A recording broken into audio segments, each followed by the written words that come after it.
की आवाज को पहुंचाने का काम किया है, उनके हक अधिकार की लड़ने की काम किया है।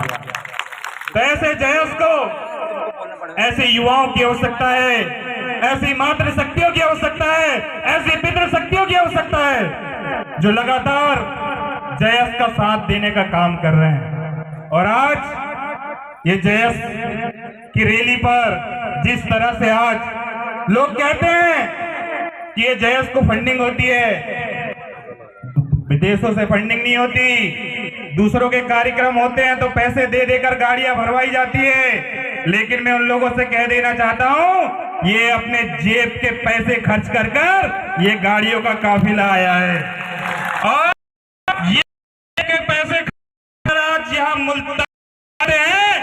तो आने विधानसभा चुनाव पर गांव-गांव के बूथों पर जिस तरह से हमने हमारे बैतूल जयस जिला की शान संदीप ध्रुवे जी को लोग कहते थे ये युवा क्या करेंगे, ये युवा नए नए हैं। यहाँ तो जो आदिवासियों के हक अधिकार की बात करेगा उसे हम जनपद सदस्य, जिला सदस्य, विधायक भी बनाकर विधानसभा तक पहुंचाने का काम करेंगे।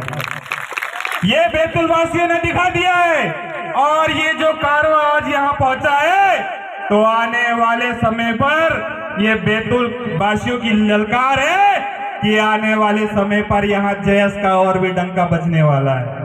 और जयस का डंका बजने वाला नहीं है, आपकी आवाज को विधानसभा तक पहुंचाने वाले हैं। आज मैं छिंदवाड़ा जिले से आता हूं और छिंदवाड़ा जिले से मेरे बहुत सारे साथी 10 गाड़ियों से यहाँ पर आए हैं और इसलिए आए हैं, वो भी बहुत परेशान है।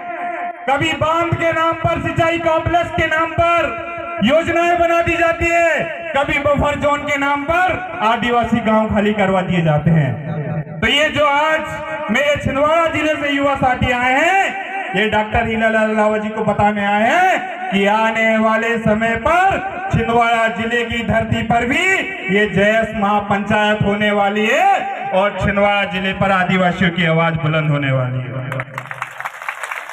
क्योंकि हमने सभी को देख लिया, चुनाव आते हैं सब पीला गमछा डाल लेते हैं और आदिवासियों की बड़ी बड़ी बातें करते हैं, लेकिन आदिवासियों के हक अधिकार की आवाजें कोई नहीं करता। आज हमारे बीच में डॉक्टर हीरालाल लावा जी हैं जो लगातार अभी पैसा एक्ट लागू हुआ उसके लिए लगातार विधानसभा में आवाज उठा रहे थे, 5वीं अनुसूची के लिए लगातार विधानसभा में आवाज उठा रहे थे। हमारे बैतूल जिले के और छिंदवाड़ा जिले के विधायक जो आदिवासी सीट से आते हैं उनसे पूछिएगा कि कितने विधायक डॉक्टर हीरालाल लावा जी जब 5वीं अनुसूची और पैसा एक्ट की बात कर रहे थे तो आप लोग कहां खड़े थे? आप लोग उनकी आवाज बुलंद कर रहे थे कि नहीं कर रहे थे? कोई नहीं कर रहा था। तो आने वाले समय पर ये जो लोग आपकी आरक्षित सीट से, हमारे महापुरुषों के जीती हुई सीट से जीत कर जाते हैं, लेकिन उनके आका जब तक कुछ नहीं बोलते तब तक कुछ नहीं बोलते हैं, तो ऐसे लोगों को भी हमें हटाने का काम करना पड़ेगा। तो आप लोग तैयार है कि नहीं तैयार है? तो आने वाले समय पर ऐसे युवाओं को हमें विधानसभा और लोकसभा में पहुंचाना है जो हमारे हक अधिकार की बात करे, जो हमारे जल जंगल जमीन की बात करे। नहीं तो ऐसे लोगों को भी नहीं पहुंचाना है जो उनकी आका की सुने, उनका आका बोले तो उठ तो उठेंगे, बैठ तो बैठेंगे। ऐसे लोगों को भी पहुंचाने का काम हमें नहीं करना है। तो सभी तैयार है कि नहीं तैयार है?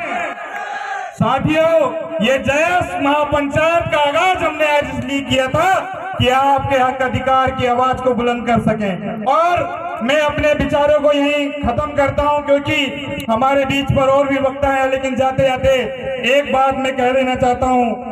हमारे महेंद्र बाहुबली जी भी कहते थे और ये महेंद्र भी वही बात कहना चाहता है, ना दुख ना तकलीफ तो क्या मजा है जीने में, ना दुख ना तकलीफ तो क्या मजा है जीने में। अच्छे अच्छे तूफान, बड़े बड़े तूफान भी रुक जाते हैं जब आग लगी हो सीने में, जब आग लगी हो सीने में। और ये आग भीमपुर से लग चुकी है। जब हमने हमारी महिला के मान सम्मान के लिए आवाज उठाई थी तो कुछ लोगों ने हमारे ऊपर डंडे चलवाए थे, हमें जेल पहुंचवाने का काम किया था। तो आप लोग समझ लीजिए कि आपके हक अधिकार की जब बात होती है तो ये लोग डंडे चलवाने का काम करते हैं, युवाओं को जेल पहुंचाने का काम करते हैं। लेकिन इस बार उल्टा हो जाएगा। जब आदिवासियों के हक अधिकार की बात होगी तो ये आप लोग जयस युवाओं को विधानसभा और लोकसभा में पहुंचाने का काम करेंगे ताकि आपकी आवाज को बुलंद कर सके। तो साथियों, जाते जाते कुछ नारे हैं, उन नारों से मैं अपने विचारों को खत्म करूंगा। एक तीर एक कमान, लड़ेंगे जीतेंगे। बहुत बहुत धन्यवाद। और मैं डॉक्टर ललन लावा जी से एक विनती करना चाहता हूं कि मेरे छिंदवाड़ा जिले के बहुत सारे साथी आज यहाँ पर उपस्थित हुए हैं, वो भी सिंचाई कॉम्प्लेक्स को लेकर बहुत परेशान है। तो मैं चाहता हूं कि वो आप लोग आपसे आखिरी समय में मिलेंगे और छिंदवाड़ा जिले में भी एक विशाल महापंचायत का आयोजन किया जाएगा। आप सभी साथी छिंदवाड़ा जिले में सादर आमंत्रित है। जय जोहार, जय गोंडवाना, जय जयस।